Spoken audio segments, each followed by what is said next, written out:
Literally anything could be hiding in the dark. Anything.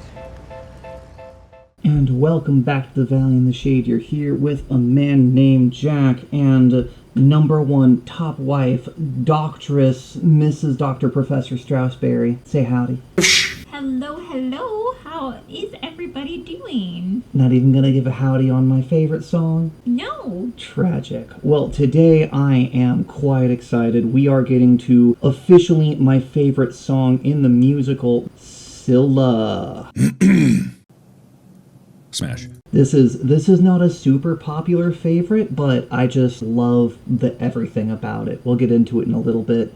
We are, in fact, watching someone that I've not encountered before, a gentleman/gentlewoman by the name of Creo. Apologies if I'm mispronouncing, but before we get into it, do please always go throw a like and some love over to the original animation animatic. Support the artists of this fantastic community. I don't know the name of the vocalist, but they are fantastic. Yes, that would have been a good thing to Google ahead of time, and with that said, let's get into it.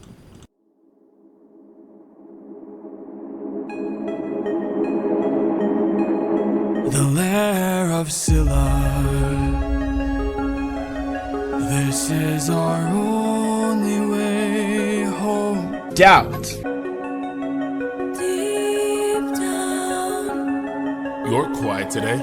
Deep down. So interesting that Scylla has some very angelic vocals here. Mm-hmm. And that is, of course, to contrast later with the actual demon monster thing that she is, but there's something very poignant about it? Poignant, but I was going to say very similar to a siren's call. That melodic, disturbing enchantment. I mean, I'd take things slightly more at face value than that. She is singing deep down in a beautiful voice because she was, at one point, a beautiful woman. And she still is deep down beneath the monstrous exterior.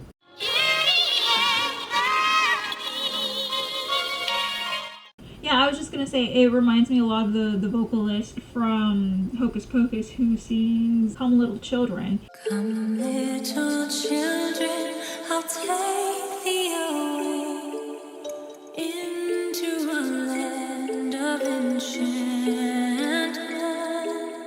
It's like a call. And I get that's what that is. Like, she's probably singing Just to herself, I imagine? To herself. There was another animatic that I want to give a shout out to really fast that didn't exactly have Scylla in this normal setting. It was just her backstory played throughout the entire song, and you don't really even see Odysseus until the end. And it was... I don't know if it's a canon backstory or if it's something that the animator came up with, but that was beautiful. I almost chose that one. That would have been cool. But I wanted to see something a little more traditional as well. But that being said, these vocals are very haunting, but hauntingly beautiful at the same time. And musically, this song just carries this deep, deep sense of quiet foreboding that something is very clearly about to go wrong, and with the foreshadowing in Suffering, Odysseus knows what's about to go wrong. The line that he says, "You're quiet today," and Odysseus' simple response of, "Not much to say," he's already accepted it. He's preemptively singing "Remember Them" in his head. He's like, do, remember them. This depiction, the quiet, stern visage, brow furrowed, lips tight, he's committed. He's locked the rudder. There's nothing left to be done for it at this point. Not much to say. Deep down, you hide a reason for shame. I gotta see. I love that still. Yeah, right up front, this is why I chose this animatic above all others, because I love the slight seductive way that Scylla is singing to these men. It feels like she's some sort of angel and devil on her shoulder. Listen, you guys, you're sort of confusing me, so, be gone. Because that's the thing, is the men here can't hear her singing deep down. They can't hear her lyrics because if they could, they would realize that they weren't alone a lot faster. But canonically, Odysseus can, because they do sing that harmony at the end. At the very end, yes. But in this initial part, I think that Scylla is just singing or thinking to herself, observing this drama play out, and she can already see into their hearts, because, I don't know, she's a monster and she has that power. See, it doesn't care. My headcanon is that she's also part witch, and she's using the powers of a siren, of a sea nymph, to whisper these things into the sailor's ears right now, but I think Odysseus does in fact have the power to hear her as well. I got a secret I can no longer keep deep down. Interesting that the crewmates are all glaring. Because it's not just Eurylochus' secret, it's theirs as well. They're like, Eurylochus, buddy, now's not the time. You know, we talked about this. We're just gonna let that secret stay buried. Are you actually going to say this in a deep, scary cave? Scary cave.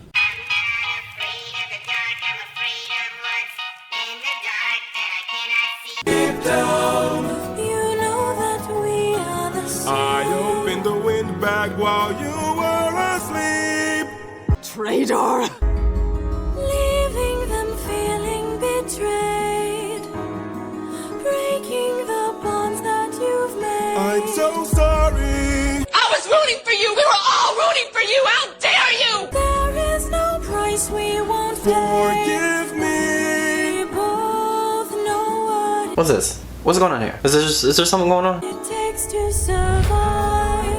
Oh man, just that whole segment. Don't get me wrong here. I love a hot Scylla at the beginning. Like, one of my favorite animatics, I think, was in the lyric video when this song initially released. The first time you see Scylla, she is actually quite angelic looking. She's quite attractive to look at. Smash. Whereas I feel like other depictions often, she looks like what's-her-face from The Grudge. And I don't like that for her. Like, I don't like her being creepy on contact.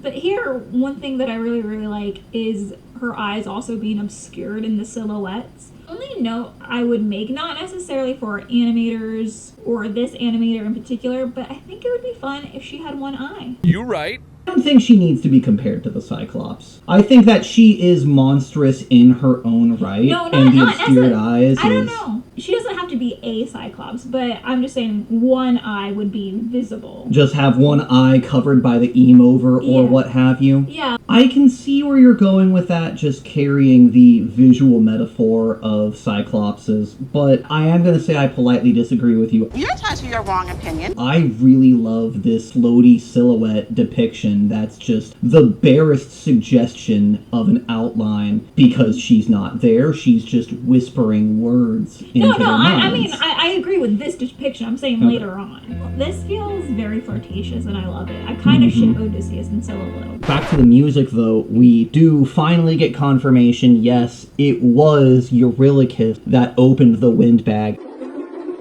Either his hands or soldiers acting on his orders, the fault lays squarely at his feet, and this is the absolute worst time for him to make that confession. Right when Odysseus has already decided that he needs to sacrifice some of his crew, having Eurylochus remind him that he was betrayed is not a good take. Kill him. To survive. See, she did it. Just the one red eye. Yeah, the animator did it. They understand. They know where I'm coming from. Take a shot every time I say an animator should do something and then they do it. I do watch these preemptively, guys, but I forget. I'm very stupid. To survive. Full speed ahead. Full speed ahead. Full speed ahead. Deep down, we only care for ourselves. I know that's right, babe. Eurylochus, light up 6 torches. Ooh, the red eyes. Put yourself in Eurylochus's shoes. You just admitted to the captain that you were the one to betray him, and he says nothing, steps past you, and just responds with, "It's dark, light some torches." What this song does is it is building a tremendous amount of tension, the quiet foreboding of everyone knows something bad is about to happen, but you don't know what and in what flavor. I love a good villain song. Deep down, we're lonely demons from hell. I'm gonna lock myself in here with a ghost. This whole entire trip, I'm ready. Hey, ghosts! Don't tussle my hair. Give me a little purple nurple or something. Let's have some fun. Here I am. I'll do it. Demon. We met a pal named Father Thomas. He told us not to talk to you, but I think you guys are swell. Captain, something approaches. A woman. What? Hello. Hey, how you doing?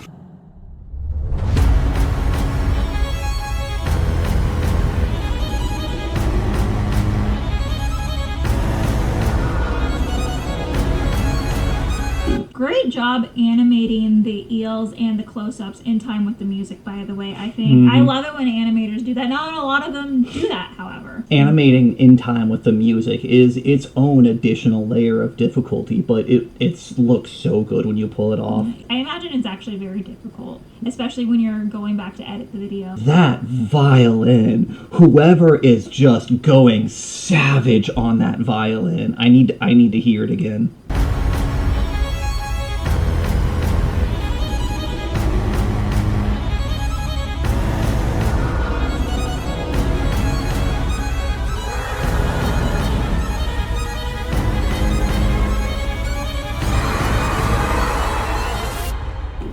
Such a sick violin riff. This is one of the hills that I am willing to die on. There is not enough appreciation for varied instruments in a lot of modern music. A lot of modern music has the guitar, the drums, the bass, the vocals, and then sometimes people will mix in like a saxophone or a piano or a trumpet. You can do so much with some of the more classical instruments in just playing them in different ways, and that violin riff is one of my favorite things to listen to. It's just so manic and dangerous. I don't think we talked about it much, but the teeth.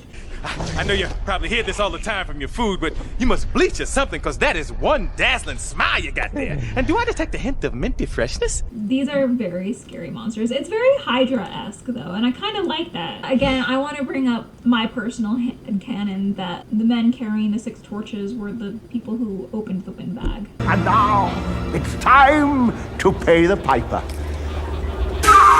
Especially Eurylochus, though. That's one of those things that's not confirmed in the music, but a lot of animators have settled on, is that Eurylochus was one of the ones carrying one of the torches. He was meant to be a sacrifice.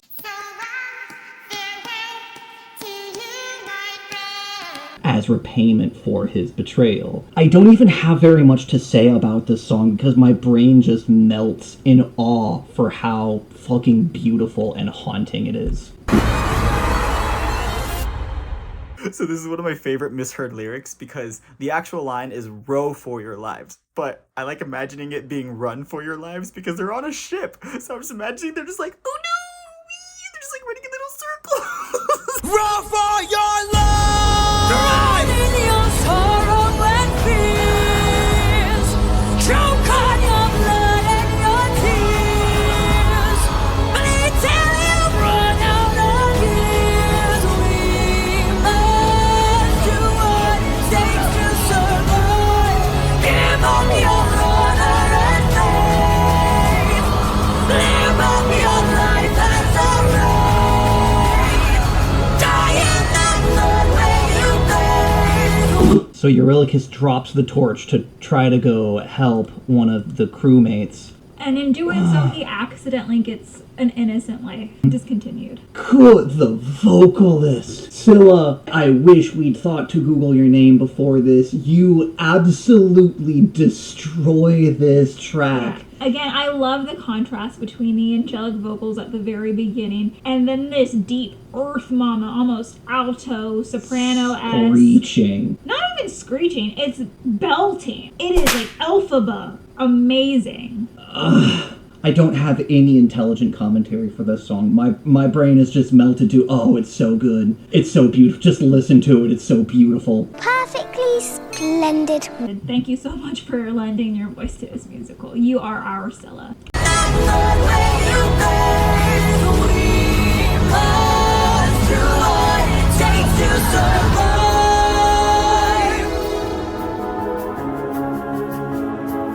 We'll go ahead and pause it here because this is also, for me, a key frame, and that there are a bunch of moments in Epic the Musical where, no offense to anyone who does or doesn't do what I want, but I will absolutely judge certain animatics based on how they depict certain key frame moments, and this is what I'm looking for out of an animatic for Scylla. Odysseus, at the bow of the ship, his back turned, he didn't even look. He didn't even turn around to watch his men die. Incidentally, he's basically the only thing in the ship that is not splattered in blood, and then there are just the remnants of gore and death just splattered out behind him, and Eurylochus, similarly blood spattered from trying to help one of the soldiers, looking back and realizing that Odysseus knew this was going to happen. Yeah, I differ in that opinion. This isn't one of my key scenes for this. It really just depends on the way Scylla is designed. A good monster design, of course, is important, and then, of course, the duet coming up as well. But I would say that I would like to see a depiction of Odysseus also covered in blood. And again, this is not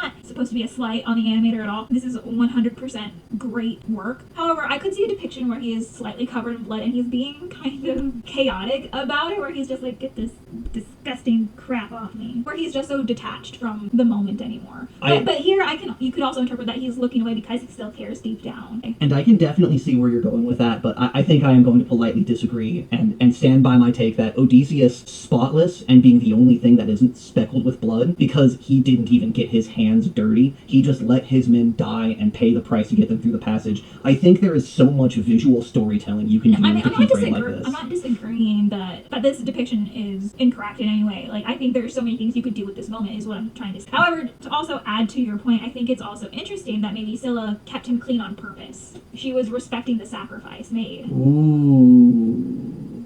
That's wicked. There does seem to be some respect between them here. The siren's song?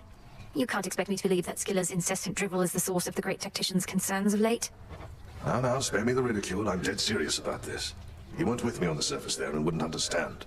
We are the same, you and I.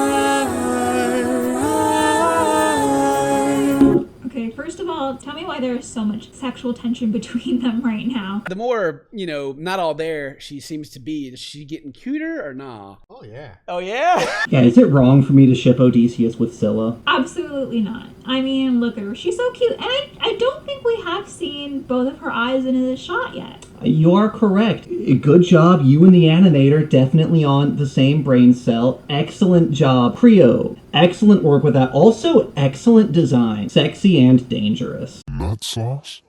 What's that? But yeah, the sexual tension that comes through in those vocals, not even just the animatic, because I've always thought this when I've listened to this song, is that they are so much on the same wavelength that there's this begrudging respect coming from Odysseus, where there's an affectionate respect coming from Scylla.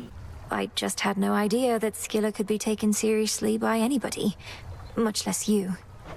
Think nothing of it. Siren music's an acquired taste. She has to kill to eat, to survive, and he has to sacrifice men to get through. And yeah, I agree with you. There is their moment of shared understanding where I think they look at each other and they just understand we are the same. We both know what it takes to survive. It is one of those things that comes up in the song Monster where he can sympathize or even empathize deep down with the foes he's meeting. Dialing back to something I think I said in that video too, I do love how much hunger is just a theme that gets threaded through all of this musical. I'm so hungry.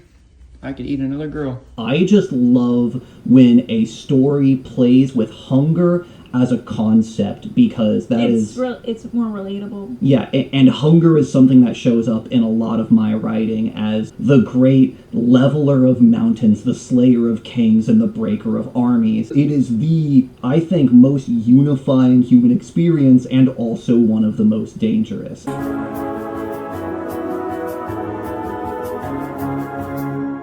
One more thing I want to add. I'm so glad that this animator didn't go over the top with the blood and the gore. Like, I don't necessarily mind that other animators do that, but it still makes me a little bit uncomfy. I prefer the implication of violence. Like, I can hear the screaming, and I think that's enough. Yeah. Like, I don't need to see organs falling out or the gnashing of teeth against blood and sinew. I can agree with you there that I don't need this song to be a pornography. I just love the quiet menace that it builds and the payoff. Yeah. Great job, Creo. I really didn't talk about you enough, but there are so many ways I can say how sublime and superb your animations are, but not enough time. But you were splendid. Perfectly splendid. And that is why I did pull back to pause on this frame rather than just the blank end screen. Because having this frame flash for just a couple of frames there at the end for just the rage spike that Eurylochus feels when he realizes that they've been betrayed in turn.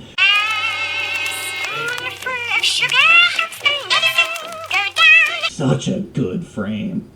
It's good stuff. Thank you all so much for watching. Thank you, Creo, for providing an excellent, astounding animatic for this. Thank you to Jay and the Epic the Musical crew for creating such a beautiful piece of artwork. If you got this far in the video, don't forget to comment, because if you don't comment, you're not real. And once again, do make sure to go throw some love at the original productions. So we must bid you adieu until we see you next time right here on the dark side.